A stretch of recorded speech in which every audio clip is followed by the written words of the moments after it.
बार बार जिनको vaginal infection हो जाता है वो प्रोबायोटिक्स यूज़ करें, उससे उनकी वजाइनल पीएच अच्छी रहेगी और उनको वजाइनल इन्फेक्शंस रिपीटेडली नहीं होंगे। अपने लोकल एरिया की हाइजीन का ख़ास ख्याल रखें। वंस डेली क्लीनिंग जो होती है वो सफिशिएंट होती है। उसके लिए आपको बार बार सोप या कुछ यूज़ करके अपने एरिया को क्लीन करने की ज़रूरत नहीं है। जो आप टिश्यू पेपर बाथरूम में यूज़ करें, कोशिश करें वो कलर्ड ना हो, वो खुशबू वाला ना हो, लेकिन जब आप अपने आप को वॉश कर चुके हो तो टिश्यू से उसको ड्राई आप करें।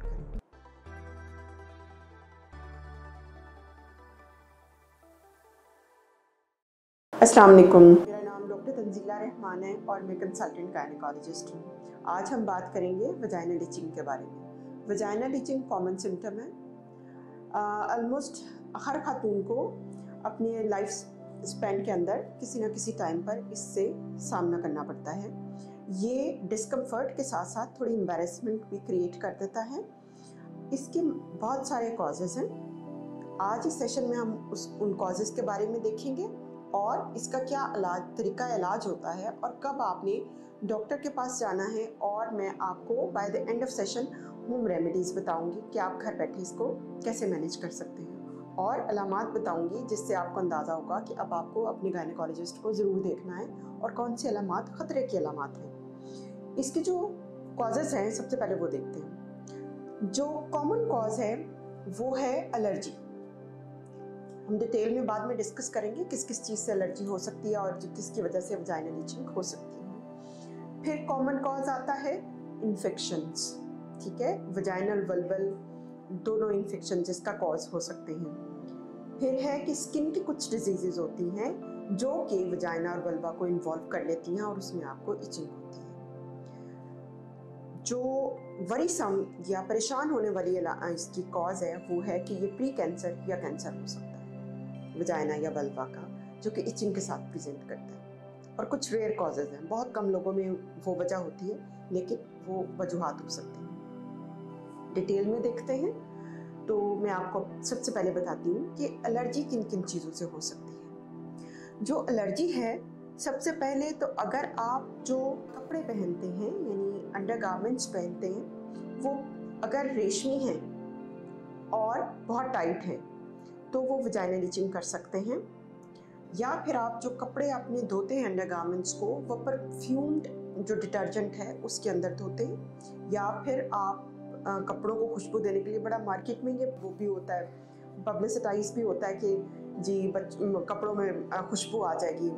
ये जो खुशबू वाले एलिमेंट्स होते हैं ये सब एलर्जी करते हैं, ठीक है। मैं क्योंकि बात इस वक्त वल्वा और वजाइना की कर रही हूँ तो इसलिए मैं इससे रिलेटेड ही बात कर रही हूँ। अदरवाइज ये खुशबू वाली जो चीज़ें हैं ये आपके जिस्म के किसी भी हिस्से में एलर्जी कर सकती हैं, ठीक है, कपड़ों पे अगर लगे हुए हैं। फिर हमारे यहाँ एक मिथ है कि जो अंडरगारमेंट्स उनको डिटोल से धो लें, तो डिटोल वगैरह से धोने से भी आपको एलर्जी हो सकती है उसके साथ। फिर है बॉडी स्प्रेज हैं या फिर इंटीमेट स्प्रेज मिलते हैं और या परफ्यूम सोप्स मिलते हैं, वजाइनल वॉशेस हैं, इन सब से आपको एलर्जी हो सकती है। जो पेशेंट डायबिटीज़ के हैं, जिनको शुगर है, उनको भी वल्वल एरिया के अंदर इचिंग हो सकती है और उसकी कोई ख़ास वजह नहीं होती एक्सेप्ट कि उनका शुगर लेवल डिरेंज आ रहा होता है या ख़राब आ रहा होता है या शुगर कंट्रोल में नहीं हो रही होती। इसके अलावा जो है वो उन ख़वातीन को जिनके पेशाब के निकल जाने का मर्ज़ है, यानी कि वो खांसती हैं या चलती हैं या सीढ़ियाँ चढ़ती हैं तो उनका यूरिन लीक हो जाता है, ऐसे पेशेंट्स के अंदर भी लोकल इरिटेशन रह के एलर्जिक रिएक्शन हो जाता है और उससे इचिंग रहती है, ठीक है। अब जो दूसरा मोस्ट कॉमन कॉज है वो है इन्फेक्शंस।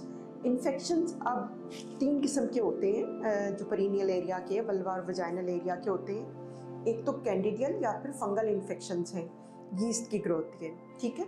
दूसरा है बैक्टीरियल और तीसरा है सेक्सुअली ट्रांसमिटेड इन्फेक्शंस। जो वजाइनल इचिंग सबसे ज़्यादा जो है ना वो यीस्ट इन्फेक्शन करता है।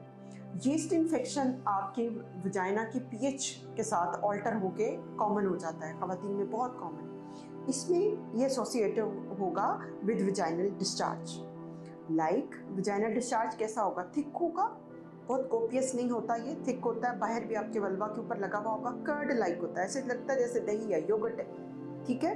इसमें इंटेंस इचिंग होती है, बर्निंग होती है पेशेंट को। उसके साथ जो है वो सेक्सुअल इंटरकोर्स के बाद भी उसमें बर्निंग में बहुत ज़्यादा इजाफा हो जाता है।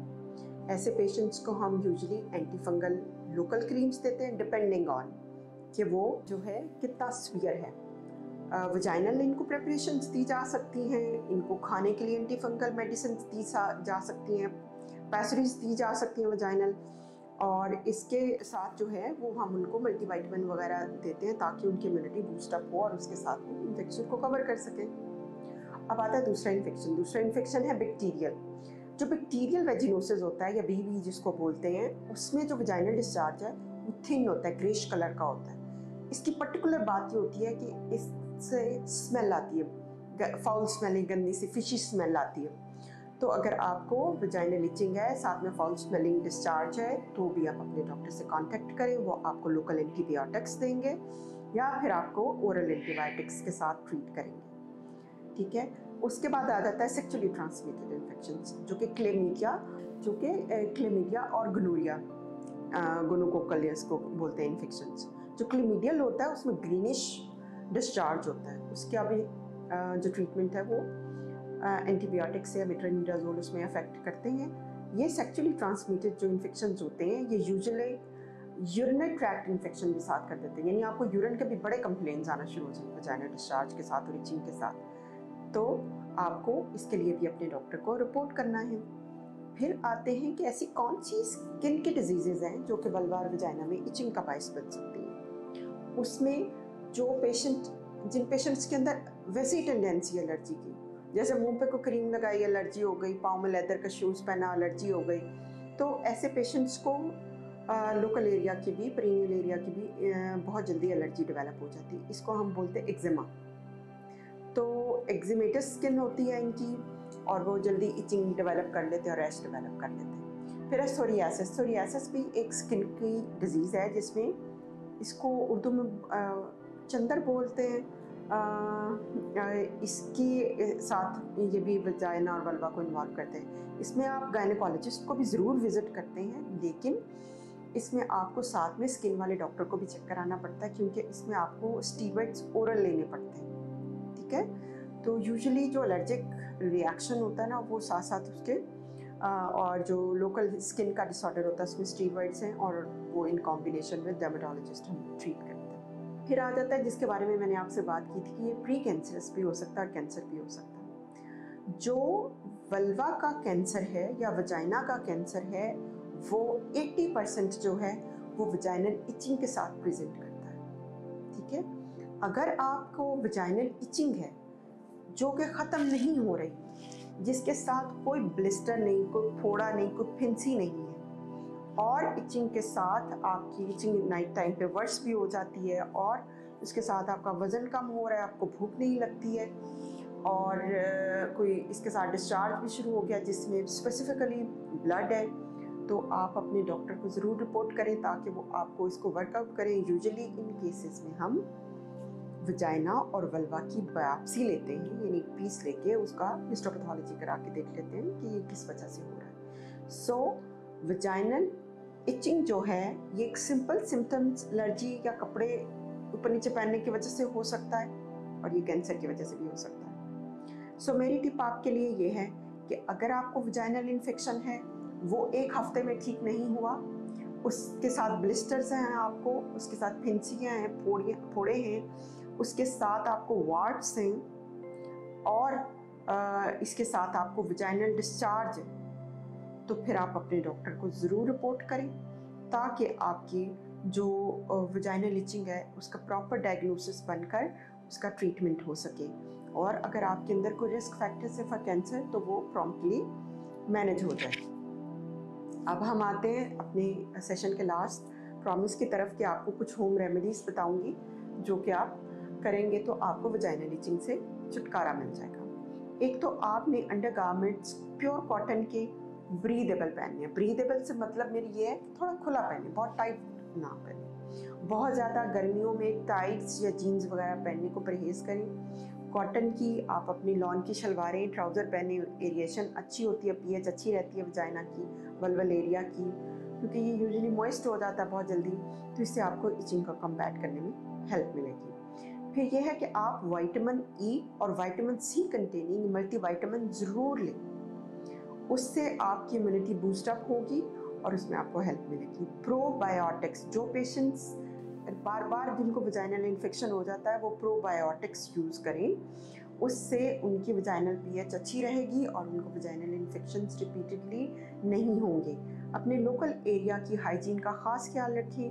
वंस डेली क्लीनिंग जो होती है वो सफिशिएंट होती है, उसके लिए आपको बार बार सोप या कुछ यूज़ करके अपने एरिया को क्लीन करने की ज़रूरत नहीं है। जो आप टिश्यू पेपर बाथरूम में यूज़ करें, कोशिश करें वो कलर्ड ना हो, वो खुशबू वाला ना हो, लेकिन जब आप अपने आप को वॉश कर चुके हो तो टिश्यू से उसको ड्राई आप ज़रूर करें। और इसके साथ आप अपनी डाइट के अंदर अगर लहसुन या रखेंगे तो इसका बहुत अच्छा रोल है यीस्ट या फंगल इन्फेक्शंस के अंदर। और अपनी अगर आप सेक्सुअली एक्टिव हैं तो हेल्दी सेक्सुअल हैबिट्स जो है ना उनको ऑप्ट करें। लाइक अगर आप फर्टिलिटी डिज़ायर्स नहीं, बच्चा प्लान नहीं करें, तो आप barrier method of contraception use करें, वो आपको वजाइनल इन्फेक्शन से प्रिवेंट करेगा, प्रोवाइडेड आपको कॉन्डोम या लेटेक्स के साथ एलर्जी नहीं है। होपफुली इस सेशन से आपको काफ़ी हेल्प मिली होगी। अगर आपको पसंद आए आप लाइक कीजिए और अपने फ्रेंड्स के साथ ज़रूर शेयर कीजिए। Thank you.